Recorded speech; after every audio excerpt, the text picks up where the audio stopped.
In the early 21st century, Australia's highways echoed with the roar of leather, chrome, and defiance. The Rebels, the country's most powerful outlaw motorcycle club, ruled the roads through intimidation, loyalty, and visibility. Yet, empires built on force are fragile in a changing world. Across continents, a new predator arose: the Albanian Mafia, silent, efficient, and global. This is the story of how an iconic criminal empire, forged over decades, was dismantled not in war, but by a paradigm shift that left the rebels powerless. The empire that ruled the roads.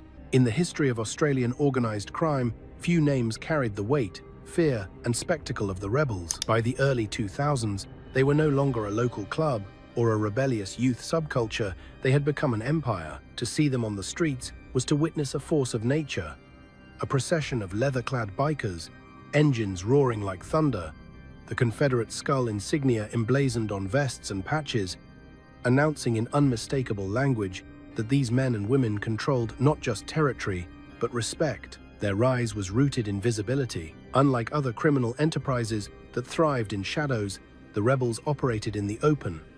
Their power was measured not in bank accounts or quiet influence, but in the kilometers of asphalt they claimed, the clubhouses they fortified, and the sheer spectacle of their gatherings. In 2013, nearly 1,000 members converged in Perth for the annual national run. The scale of the event required the largest police operation since a royal visit. Streets were blocked, bikers thundered through city centres, and the air itself seemed to vibrate with defiance. It was a public proclamation. This was their empire, and anyone who challenged it would feel the weight of their presence. The rebels' business model mirrored their culture. Territorial control was enforced with intimidation and, when necessary, violence. Extortion, local drug and arms trafficking, and public displays of force were all part of a carefully crafted strategy to maintain dominance. Their clubhouses, often fortified and conspicuous, were more than homes. They were symbols of power. Each location marked a claim over a neighborhood, a city block, or a highway stretch. Harley-Davidsons weren't just motorcycles. They were instruments of a brand that equated chrome and leather with lawlessness and authority. Central to the rebels' empire was hierarchy and loyalty. Unlike other criminal groups that operated as decentralized cells, the rebels were built around a singular authority, the national president. Decisions were top-down, and loyalty was personal. This structure allowed for cohesion across dozens of chapters, even as rivalries, disputes, and external pressures tested the organization. Members were bound together by an identity as much as by oaths. To wear the colors was to declare allegiance not only to a club, but to a lifestyle, a worldview, and a code. The rebels' strength came from this unity, yet, as history would prove, the same structure carried the seeds of fragility. Visibility, which had been their most potent weapon, was also their Achilles heel. Law enforcement agencies could map their influence simply by following the processions, noting the clubhouses, and recording the faces behind the patches. Anti-association laws, surveillance, and raids capitalized on the very symbols that made the rebels intimidating. But for decades, this tension between power and vulnerability remained a delicate balance. The rebels thrived because the world had no answer to their brand of public intimidation. At the heart of the empire was Alex Vella, the figure who would define the rebels for over 40 years. Known as the Maltese Falcon, Vella was the embodiment of the club's philosophy: loyalty, charisma, controlled violence, and absolute authority.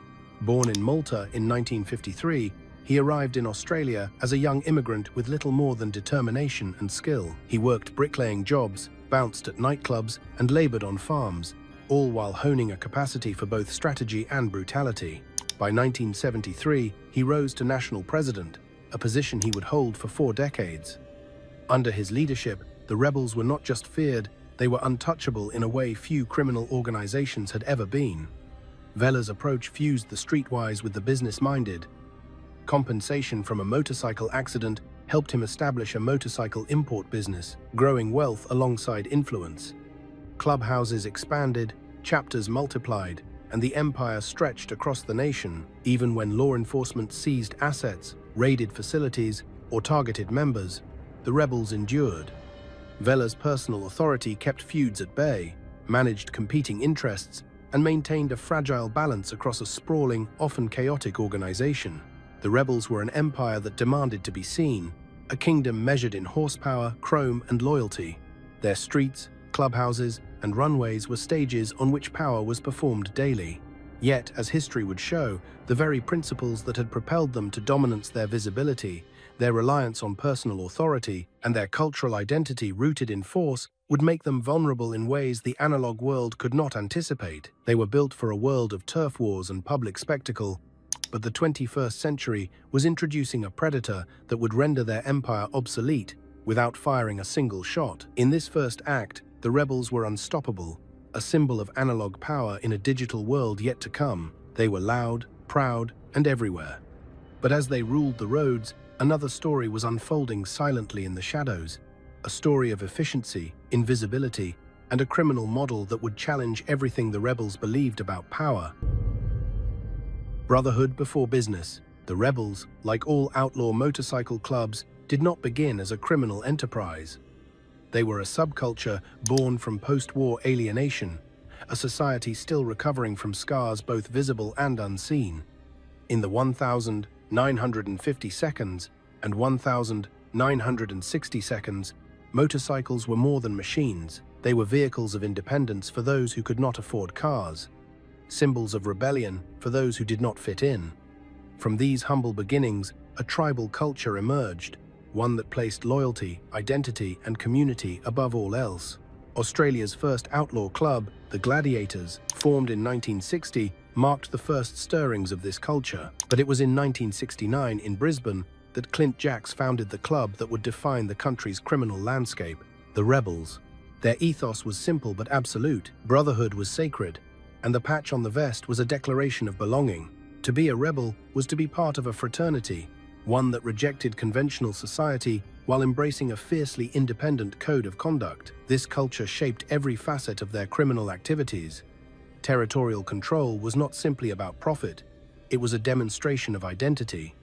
Public displays of force, the loud processions, the brawls, and the ritualized confrontations with rivals were acts of branding as much as acts of intimidation. Each chapter operated like a microcosm of the larger empire, its members bound together by shared rituals, shared colors, and a collective identity that demanded absolute loyalty. In the streets of Perth, Rockhampton, and Albany, the rebels were not just feared, they were understood. They were the embodiment of a culture where honor, visibility, and identity fused with violence. The culture of visibility was a double-edged sword. It made the rebels predictable to their enemies, but it also created cohesion, trust, and a sense of invincibility. Members knew that their strength lay not just in physical dominance, but in reputation. A single act of cowardice could be career-ending.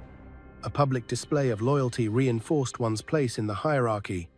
This system, though informal, governed behavior across hundreds of members and dozens of chapters. It created stability in an otherwise chaotic criminal world. Yet, beneath this veneer of unity, the culture itself was evolving. By the early 2000s, a generational shift was underway. Younger recruits, often referred to by insiders as the Nike Bikies, were less concerned with motorcycles or tradition. Their attraction to the rebels was transactional: status, money, and opportunity. Loyalty was no longer sacred, it was negotiable, contingent on personal gain. This shift was subtle at first, hidden beneath the leather vests and the roar of engines, but over time it would prove corrosive. The very culture that had built the rebels' empire was quietly eroding from within. Despite this internal evolution, the rebels' structure was formidable. Chapters were organized hierarchically, but tied together through a centralized leadership. National President Alex Vella, later known as the Maltese Falcon, was the linchpin. His authority extended across decades and distances. He resolved disputes, enforced discipline, and maintained cohesion, even as members came and went. As rivalries flared, and as law enforcement probed and raided their operations, in a world of analog networks, Vella's charisma and control were unmatched. This centralized loyalty model was inseparable from the rebels' cultural identity. Members were socialized from the start to accept hierarchy as natural. Leadership was personal, not bureaucratic, and Vella's word was law. Chapters that attempted to challenge him found themselves isolated, ostracized, or forcibly reintegrated. This model allowed for coordinated operations across states, ensuring that no act of defiance went unnoticed. It was a system that rewarded conformity and punished betrayal. And it worked until the world changed. The rebels' criminal activities were extensions of their culture. Extortion, drug distribution, and arms trafficking were conducted within the context of visibility and personal reputation. Clubhouses were not only operational hubs, but symbols of power and pride. Every biker procession, every public act of aggression, reinforced the image of omnipresence. To the rebels, power was measured in loyalty, in the roar of motorcycles, and in the fear their symbols inspired. Business was inseparable from identity. Profit and culture were intertwined. However, this cultural emphasis on visibility and hierarchy created vulnerabilities. It provided law enforcement with clear targets and a blueprint for infiltration. It also fostered rigidity. While the world of organized crime was beginning to globalize, to adopt technological solutions and stealth strategies, the rebels remained an analog empire, committed to traditions that had once made them unbeatable. In the late 2000s, the rebels' culture, once their greatest strength, became a source of strategic blindness. Loyalty was fragmenting, generations were clashing, and the analog model of power could not compete with the rising tide of globalized, invisible criminal networks. The foundation of their empire, brotherhood, and visibility would soon be tested not by rivals on the street, but by predators who understood that in the 21st century, the rules of power had changed. The rebels had built an empire that was as cultural as it was criminal, bound by leather, ritual, and devotion to identity. Yet, the first signs of decay were evident, foreshadowing a collapse that would be as quiet as it was absolute. Their brotherhood, the core of their power, was about to confront an enemy that did not understand or care about the rules of loyalty, visibility, or public spectacle. And in that collision, the age of analog empires would meet the digital predators of the new world. The Maltese Falcon. No empire survives without a king, and for the rebels, that king was Alex Vela, known across the criminal world as the Maltese Falcon. Born in Malta in 1953, Vela arrived in Australia in the 1960 seconds, a young immigrant with little more than determination, grit, and a capacity for both charm and violence. Barely able to read or write, he worked bricklaying jobs, bounced at nightclubs, and labored on farms, but he carried with him a quiet intelligence and an instinct for power that would define the rebels for decades. Vela's rise was meteoric. By 1973, just 1 year after joining the rebels, he ascended to the position of national president, a role he would hold for 40 years. Unlike the episodic leadership of other outlaw groups, Vela's authority was personal and absolute. His word was law, his decisions unquestioned, and his presence alone commanded loyalty. Across the country, chapters that might have feuded over territory or profit deferred to his judgment. In a world where violence could erupt at any moment, his leadership provided cohesion, stability, and, for the organization, an air of invincibility. Vela was more than a brute. He was a strategist. He understood that power was as much about perception as force. Compensation from a motorcycle accident allowed him to establish a motorcycle import business, creating not only wealth, but legitimacy, a buffer against law enforcement scrutiny. Over time, he built a financial empire alongside the rebels' criminal operations, acquiring property, amassing one of Australia's finest collections of Harley-Davidsons, and establishing business interests that would fund both legal and illicit activity. But it was Vela's command of violence that earned him his fearsome reputation. In the boxing ring, he was Malta's light heavyweight champion, mastering controlled aggression. On the streets, he combined this precision with unpredictability. Rival gangs knew that Vela was capable of both negotiation and brutality, and that he could deploy either with devastating effect. Under his leadership, the rebels maintained an unprecedented balance. Unity enforced through loyalty, intimidation, and the central authority of one man. Yet this centralization was a double-edged sword. The rebels' strength came from the cohesion and trust that Vela inspired, but the empire was also entirely dependent on him. Which could survive the loss of a leader, the rebels' top-down model created a structural vulnerability.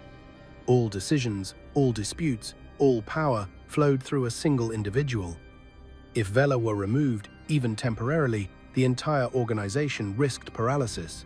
Despite constant scrutiny from police, the rebels under Vela remained remarkably resilient. Raids and asset seizures, such as the 1995 operation, in which authorities confiscated over $3 million in club assets, were met with legal challenges, negotiation, and recovery. The rebels endured because Vela's personal authority was unmatched, his knowledge of the system intimate, and his charisma magnetic. Members who might have left rival clubs or pursued independent ventures were bound by loyalty to him and the club's identity. Vela's leadership style was also deeply cultural. He was the embodiment of the rebels' values: loyalty, visibility, and strength through public display. He understood the symbolic power of the club's colors, the Harley-Davidson processions, and the fortified clubhouses. Each act, each decision reinforced the club's mythos. In the rebels' world, perception was as important as reality, and Vela was a master at manipulating both. However, his personal authority also created a fragile dependency. By concentrating power in a single figure, the rebels became vulnerable to forces that could disrupt or remove that authority. Unlike other threats that could be confronted on the streets, certain dangers were systemic, invisible, or bureaucratic, and Vela's absence could cripple the entire empire. For decades, this weakness remained theoretical, hidden behind the fortress of his charisma and experience. As the 2000s progressed, cracks began to form. Generational shifts within the club challenged the old guard, creating tensions that Vela managed with the authority of a king. Younger members were less motivated by identity and brotherhood, more by profit and opportunity, a change that would eventually exacerbate the organization's vulnerability. Yet, at this stage, Vela remained the unifying principle, the gravitational center around which the rebels revolved. To understand the fall of the rebels, one must understand Alex Vela. He was not merely a leader, he was the embodiment of the organization itself. His exile in 2014 would not be the defeat of the rebels in battle, it would be the removal of the central force holding an empire together. What he built over decades, cohesion, authority, and the mythos of invincibility, was now entirely dependent on a single human being. In the story of the rebels, Vela represents the pinnacle and the paradox of analog power. He was capable of building a national empire through loyalty, visibility, and force. Yet the very model that made him successful would make the rebels fragile in a rapidly changing criminal world. Under the Maltese Falcon, the rebels were an empire to be reckoned with, but they were also an empire tied to a single mortal axis, one that history would eventually remove with surgical precision. The war that blinded the king. At the height of the rebels' power, the club faced a challenge that seemed, at first, quintessentially old school: a territorial invasion. In the late 2000s, a chapter of the Canadian rock machine arrived in Perth. To the rebels, this was more than a nuisance. It was a provocation, a direct affront to their dominance. In the culture of outlaw motorcycle gangs, territory was sacred. The streets were not merely roads. They were symbols of control, identity, and authority. To allow another gang to operate unchecked was to risk not only profits, but reputation. The response was immediate and spectacular. The rebels deployed their members across Perth in displays of force that were as theatrical as they were violent. Processions of motorcycles, loud and visible, paraded through the city's entertainment districts. Clubs, tattoo parlors, and businesses associated with the rock machine became targets of arson and intimidation. Molotov cocktails shattered windows, cars were set ablaze, and brawls erupted in nightclubs and public streets. In March 2011, the conflict reached a peak when the rebels' Western Australian president, Nick Martin, was shot in an assassination attempt outside his home. The war was textbook rebels, brutal, public, and defiant. For the members, it reinforced their identity as street warriors. Their power was measured in visibility, in spectacle, in the chaos they could create on the asphalt. Law enforcement chronicled the conflict like an action movie script. Tactical raids, armored vehicles battering down doors, arrests, and widespread property damage. The city became a battleground, the streets a theater of gang mythology. To the untrained eye, the rebels were untouchable, dominating their enemies through sheer presence and aggression. Yet this very focus on public violence masked a critical problem. While the rebels were consumed with defending and reclaiming territory in Perth, they were blind to the real threat emerging silently in the background. Albanian organized crime syndicates, were expanding in Australia, not through violence, but through efficiency, stealth, and infiltration. They were seizing control of supply chains, establishing cannabis grow houses in anonymous suburban homes, and integrating into legitimate businesses. The street war with the rock machine created a distraction, drawing resources, attention, and energy away from the structural shifts occurring in the criminal underworld. The rock machine conflict was more than a tactical mistake. It was a strategic miscalculation. The rebels measured power by the volume of their engines, the length of their processions, and the intimidation factor of their attacks. But the Albanian syndicates were redefining power. They did not need visible dominance. Their strength was invisible, measured in global supply networks, secrecy, and operational efficiency. While the rebels fought for street corners and public displays of control, the Albanians were quietly capturing the markets that funded organized crime, creating a system the rebels were ill-prepared to contest. Internally, the war exacerbated tensions that had been quietly simmering. Younger members, less committed to loyalty and tradition, grew frustrated with the constant risk and instability. Generational divides deepened as older members tried to enforce codes of conduct, while newer recruits prioritized profit over allegiance. The rebels' centralized leadership, anchored by Alex Vela, struggled to manage both the external conflict and the internal erosion of trust. The war in Perth became a microcosm of the broader challenges facing the club, a reliance on visibility and aggression in a world that was beginning to reward discretion and strategy. Law enforcement, meanwhile, observed the spectacle with both alarm and calculation. The rebels' public violence provided detailed intelligence, patterns of movement, the location of clubhouses, and the identity of key players. Police raids, arrests, and intelligence operations leveraged the visibility that the rebels prized. Yet despite this, the club's cohesion under Vela allowed them to survive the immediate conflict with the rock machine largely intact. They had won the streets, but the victory came at a cost they would only understand later. The war blinded the rebels to the subtle but decisive transformation taking place elsewhere in the underworld. While they measured strength in motorcycles and fists, Albanian syndicates measured it in markets, logistics, and anonymity. The club's obsession with immediate, visible threats created a tunnel vision that prevented recognition of a systemic challenge. A predator that did not fight like the rebels, but hunted like a shadow, invisible until it was too late. By the time the dust settled in Perth, the rebels had reaffirmed their identity and impressed their dominance on the city. Yet the victory was Pyrrhic. Their resources were drained, their attention consumed, and their organizational focus narrowed. What they saw as a war for survival was, in truth, a diversion from the structural shift that would ultimately dismantle their empire. In fighting for territory, they ignored the marketplace, the very foundation of power in the new age of organized crime. The rock machine conflict would go down in history as a quintessential example of the rebels' analog worldview. Power expressed in public spectacle, identity reinforced through violence, and threats met with aggression. But it also revealed the limitations of that worldview.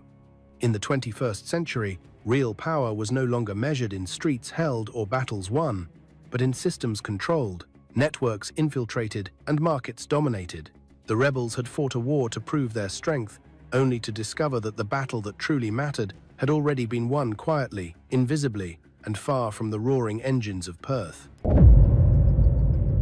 A new criminal species.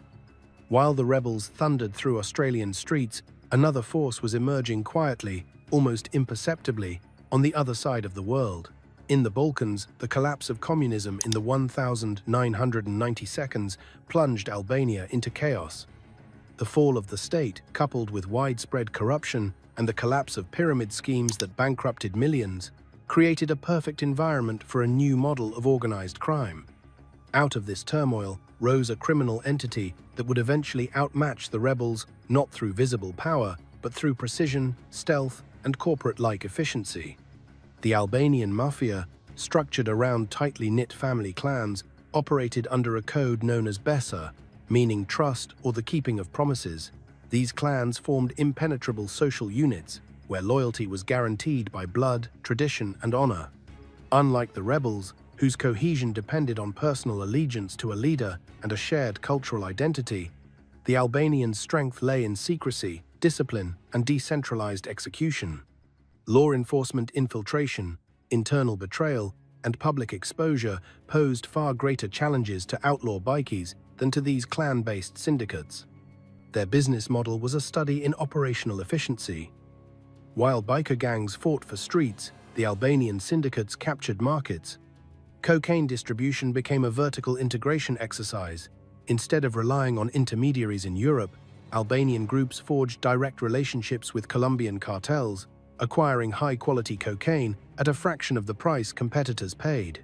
This approach, classic corporate strategy applied to crime, allowed them to control supply chains, maximize profit, and maintain a competitive edge.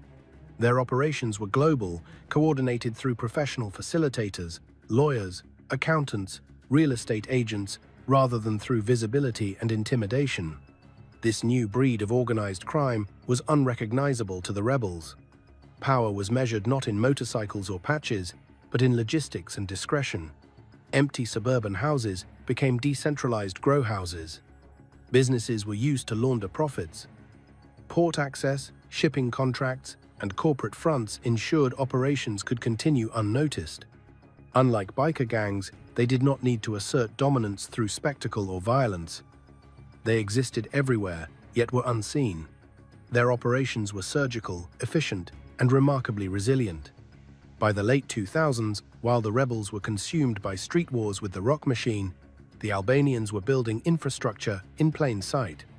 Intelligence reports later revealed networks of cannabis cultivation, cocaine importation, and money laundering extending from Europe to Australia, all orchestrated with a precision that the rebels' analog empire could not match. Where the rebels had patches, the Albanians had spreadsheets. Where the rebels had processions, the Albanians had encrypted communications and professional facilitators. The contrast could not have been starker. The rebels fought for immediate, visible gains: territory, reputation, dominance. The Albanians, in contrast, focused on long-term structural advantage, supply chains, market control, and the invisibility that made law enforcement intervention difficult. While biker gangs invested heavily in guns, clubhouses, and motorcycles, Albanian operations leveraged anonymity, technology, and legal loopholes. Their power was sustainable because it was invisible. Their reach was global, and their footprint almost undetectable. This new paradigm rendered the traditional model of organized crime, epitomized by the rebels, obsolete.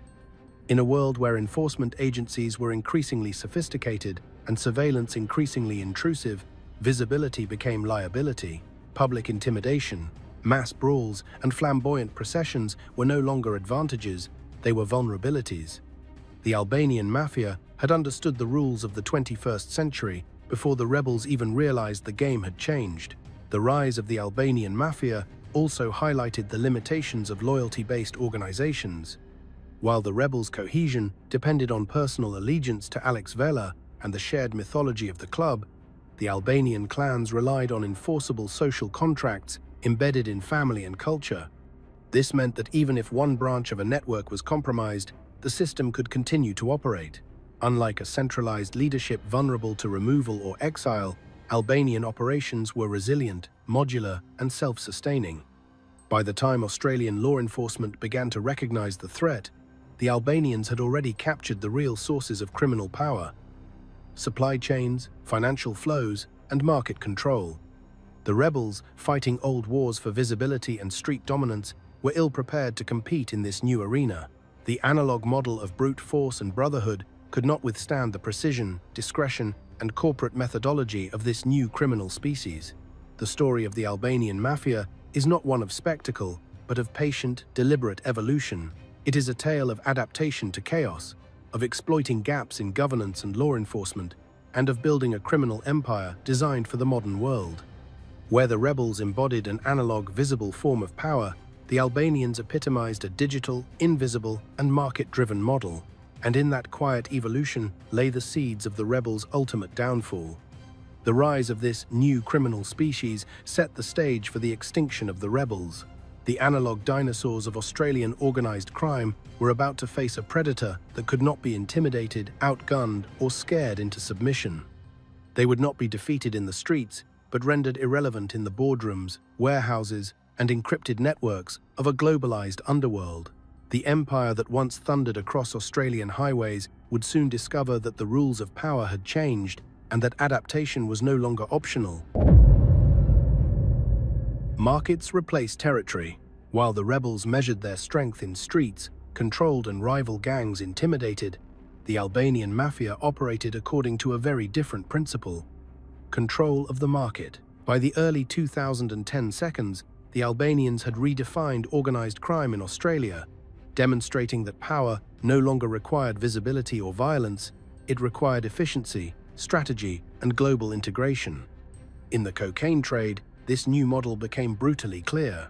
Instead of purchasing through intermediaries or paying inflated European wholesaler prices, Albanian syndicates established direct relationships with the source. Colombian cartels. This vertical integration allowed them to acquire cocaine at $4,000 to $5,500 per kilo, a fraction of the $22,500 competitors paid through the traditional networks. The result was a product of higher purity and lower cost, a market dominance that the rebels and other OMCGs could not contest. They were no longer competing for street corners or nightclubs, they were being priced out of the real business of organized crime. The Albanian strategy went beyond mere product acquisition. They diversified their operations, infiltrating legitimate businesses to conceal illegal activity and laundering profits through real estate, luxury goods, and financial instruments. Each transaction was carefully calculated to minimize exposure and maximize return. While the rebels engaged in extortion, public intimidation, and highly visible drug sales, Albanian operations remained almost entirely invisible, blending seamlessly into the legal economy. Crucially, this market-centric approach allowed Albanian syndicates to outlast conventional law enforcement strategies. Where biker gangs could be disrupted by raids on clubhouses or arrest of prominent leaders, Albanian operations were modular. If one cell were compromised, the network continued functioning. Supply chains were protected through layers of intermediaries, professional facilitators, and corruption of key officials in ports and distribution hubs. The Mafia's reach was invisible, efficient, and resilient, everything the rebels were not. By the late 2000s, the disparity was undeniable. The rebels, still invested in analog tactics of visibility and force, were losing influence not because of direct confrontation, but because the Albanians had captured the economic levers of the underworld. Streets could be defended, and clubhouses fortified. But market dominance dictated longevity, profitability, and ultimately survival.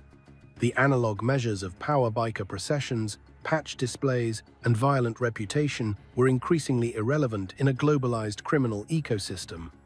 The cultural contrast between the two groups amplified the gap. The rebels' identity was tied to brotherhood, tradition, and spectacle. Money and profit were important, but secondary to loyalty and image. Albanian clans, in contrast, prioritized efficiency and results. Loyalty was codified through BESA, a principle that guaranteed trust while allowing for operational flexibility. Members were expected to perform and deliver, and the hierarchy was functional rather than theatrical. This difference in mindset proved decisive. The rebels fought for territory, reputation, and respect. The Albanians captured markets, profits, and influence. This shift in strategy became painfully visible in Australia. Albanian groups controlled the distribution of cannabis and cocaine in major urban centers, established suburban grow houses that operated under the radar, and leveraged global networks to secure supply and distribution.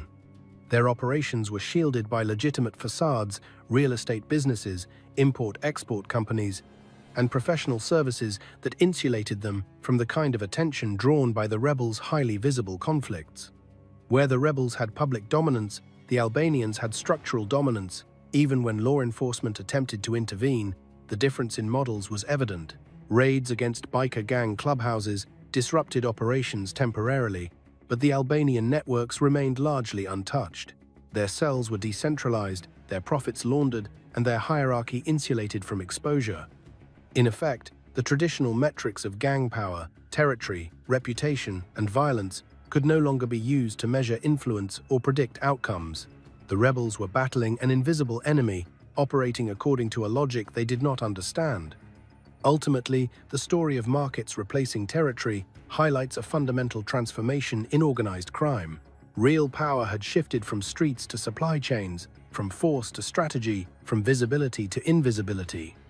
By capturing the market, the Albanian Mafia had made the analog methods of the rebels not just outdated, but structurally obsolete. The spectacle of leather and chrome could no longer compete with the quiet efficiency of spreadsheets, encrypted communication, and global logistics. The consequence for the rebels was stark. Their traditional strengths, loyalty, visibility, and aggressive displays of dominance were insufficient in a world where real control was exercised through markets and supply. The streets they once ruled were increasingly irrelevant. The battles they waged for reputation had no bearing on the Albanians' profits or influence. In the emerging 21st century underworld, dominance would be measured not by intimidation, but by operational efficiency and market share. As the Albanian Mafia expanded its reach and perfected its strategy, the rebels remained tethered to an analog model that was rapidly becoming extinct. Streets and clubhouses, once symbols of absolute power, now represented vulnerability. The war for territory had blinded the rebels to the structural shifts in global crime, and by the time they noticed, it was too late. The age of the analog outlaw was ending, and the era of invisible, market-driven criminal empires had begun. Rot from within. While the Albanian Mafia quietly consolidated market power, the rebels were struggling with a crisis that no rival gang could inflict: internal decay. For decades, the club had thrived on loyalty, shared identity, and devotion to the ideals of brotherhood. Members were bound together by personal allegiance to Alex Vela and a cultural mythology rooted in visibility, territory, and public dominance. But by the late 2000s, the fabric of this brotherhood was fraying. Generational shifts created tension within the organization. Younger members, often recruited directly from prisons, were drawn less by the ideal of outlaw freedom and more by the allure of fast money and status. These were the Nike Bikies, a term coined by criminologists to describe a new breed of member: transactional, opportunistic, and focused on immediate gain rather than loyalty. Unlike older members who valued reputation, ritual, and long-term cohesion, the Nike Bikies measured success in cash flow, personal advantage, and exploitation of club resources. The impact on the rebels' structure was profound. The hierarchy that had been reinforced through decades of personal loyalty was now undermined by self-interest. Internal disputes over money, territory, and leadership decisions grew more frequent. Chapters that once coordinated seamlessly under Vela's central authority now became battlegrounds of mistrust and rivalry. Lower-ranking members were aware that loyalty was no longer absolute. Allegiance had become conditional, a currency to be traded rather than a bond to uphold. This generational shift intersected with a period of strategic distraction. The ongoing wars with rivals like the Rock Machine and the Mongols had drained resources, attention, and lives. The leadership was overstretched, attempting to maintain public dominance while managing an increasingly restless and self-interested membership. In many ways, the rebels' culture, once a source of strength, became a vulnerability. The values that had inspired decades of unity, visibility, spectacle, and loyalty no longer aligned with the motivations of the new members, creating an internal mismatch that would prove fatal. The first signs of mass disillusionment appeared in the early 2010 seconds. Reports from law enforcement and independent criminologists described chapters where internal disputes were escalating. Members openly criticized leadership, questioned the allocation of funds, and even refused orders. Rituals, once sacred, were ignored or mocked. The psychological cohesion that had bound the rebels together for decades was eroding, leaving the organization vulnerable not only to external threats, but to internal collapse. By 2024, the fractures had reached a breaking point. In Western Australia, the local chapter, feeling abandoned during its war with the Mongols and frustrated with national leadership under Damien Vela, reached a tipping point. Carl Labrook, a 25-year veteran of the club and highly respected WA boss, confronted the leadership over issues of integrity, resource allocation, and loyalty. The response was catastrophic. Labrook, along with 36 members, handed in their colors in a mass resignation. This was more than a loss of personnel, it was a symbolic and structural implosion. The rebels' culture of loyalty had been hollowed from within. The very principles that once unified the organization were now the source of its collapse. Members who had devoted decades to the club defected to rival gangs, most notably the Comancheros, in acts that would have been unthinkable a decade earlier. Entire chapters dissolved, leaving a void that the rebels could not fill. The internal rot did not just weaken operational capability, it eroded the club's identity. The once feared brand of the rebels, the patches, the motorcycles, the public displays of power, lost meaning when the members who embodied it abandoned it. Without cohesion, loyalty, and a central authority, the rebels became a fragmented shell of their former selves. Public dominance could not compensate for the internal collapse. The timing of this decay was critical. While the rebels were losing cohesion, the Albanian Mafia and other modern criminal syndicates were expanding their market dominance, exploiting both the rebels' distraction and their internal instability. The contrast could not have been starker. A disciplined, market-driven organization exploiting opportunities quietly, while the analog empire of leather and chrome collapsed under its own contradictions. Ultimately, the story of the rebels' internal rot is a cautionary tale about the fragility of organizations built solely on personal loyalty and cultural mythology. The club that once inspired fear across Australia's highways was undone not by superior firepower or public attacks, but by the slow, relentless erosion of trust, the rise of opportunistic members, and the inability of leadership to adapt to changing motivations. It was a chronic illness that no violent spectacle could cure. By the time external forces acted, the rebels were already hollowed out. Their infrastructure, once formidable, had weakened. Their chapters were divided. Their loyalty had become transactional. The Albanian Mafia, the new predator in the criminal ecosystem, would not even need to confront them directly to claim supremacy. The internal collapse had prepared the ground for a quiet extinction, a decay from within that made the final blow inevitable. The bureaucratic guillotine, even as internal decay hollowed the rebels from within, an external force was preparing to deliver a strike that would make their internal rot catastrophic. Unlike the explosive raids or bloody street wars they were accustomed to, this would be a surgical, bureaucratic maneuver, a decapitation of the organization without a single bullet fired. The target was Alex Vela, the Maltese Falcon, the singular figure whose authority had sustained the rebels' empire for over 4 decades. Vela's leadership was both the club's greatest strength and its fatal vulnerability. His charisma, decisiveness, and control over chapters nationwide made him indispensable. Under his rule, the rebels' empire, spanning over 70 chapters and thousands of members, operated with remarkable cohesion. Despite the chaos and violence inherent to outlaw biker culture, Vela was the center of gravity. His presence alone maintained discipline, loyalty, and unity. Remove him, and the organization risked implosion. That opportunity arrived in June 2014. At the time, Alex Vela was visiting his native Malta, the country of his birth and the place where he had fled for both personal and family reasons. During his absence, the Australian government, under then Immigration Minister Scott Morrison, made a decisive move. Vela's residency visa was cancelled on character grounds. After nearly half a century in Australia, Vela was now officially barred from returning. His exile was absolute, permanent, and legally unassailable. For an organization that relied on personal allegiance to a single leader, the consequences were immediate and devastating. Damien Vela, Alex's nephew, assumed nominal leadership, but the transition was fraught. Damien lacked both the charisma and the authority of his uncle. Chapters that had once followed orders unquestioningly now debated directives, challenged decisions, and prioritized personal interest over collective loyalty. The carefully maintained hierarchy unraveled almost overnight. The rebels' culture, built on Vela's centralized authority, was ill-equipped to survive his removal. For decades, members had deferred judgment, resolved disputes, and maintained unity because of the Maltese Falcon's presence. With him gone, those mechanisms vanished. Long-standing grievances that had been suppressed bubbled to the surface. Chapters became autonomous, rivalries flared, and internal discipline weakened.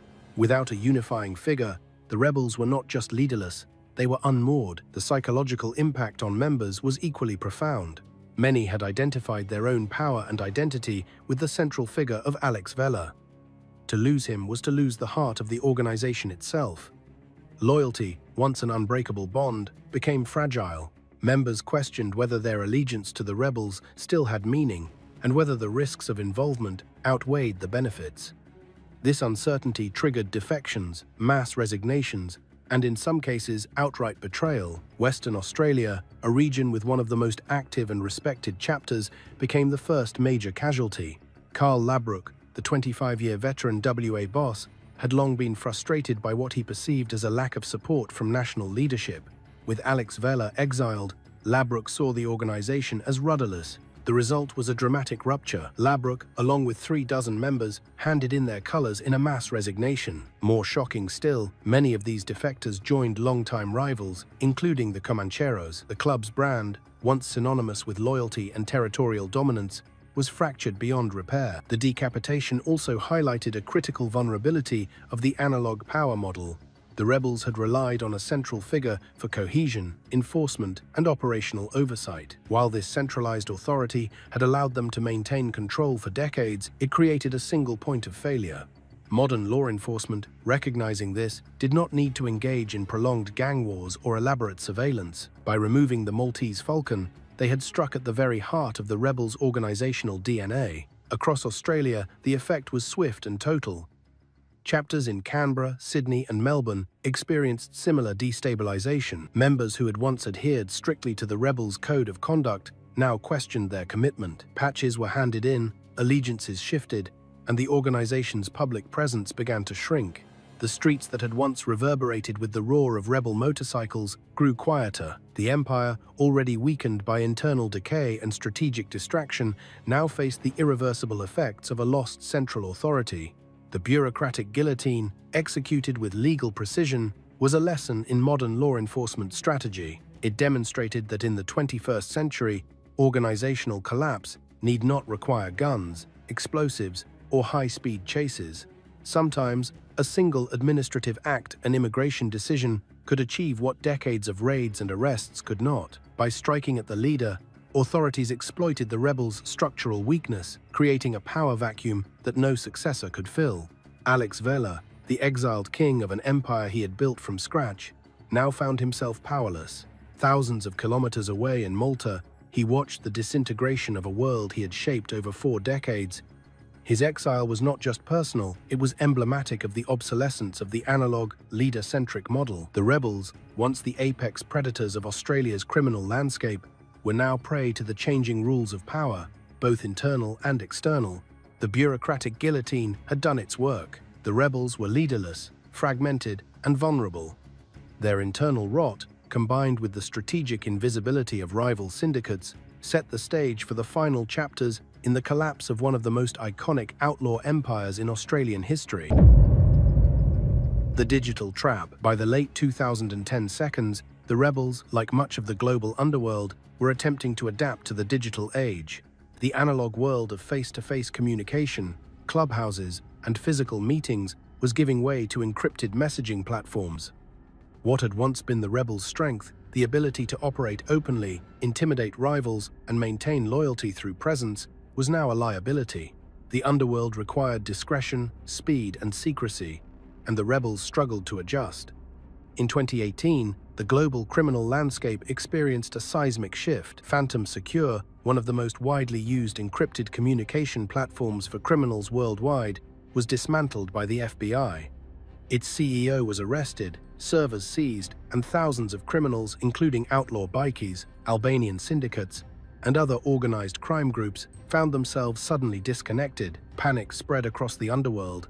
How could large-scale operations continue without a secure means of communication? Law enforcement, recognizing an unprecedented opportunity, developed a bold plan. Rather than attempting to hack or infiltrate existing platforms, they decided to create their own, a bespoke, encrypted network that would appear impenetrable to criminals but allow authorities full visibility. This operation became known as Anom, a digital Trojan horse designed to exploit the underworld's blind trust in technology.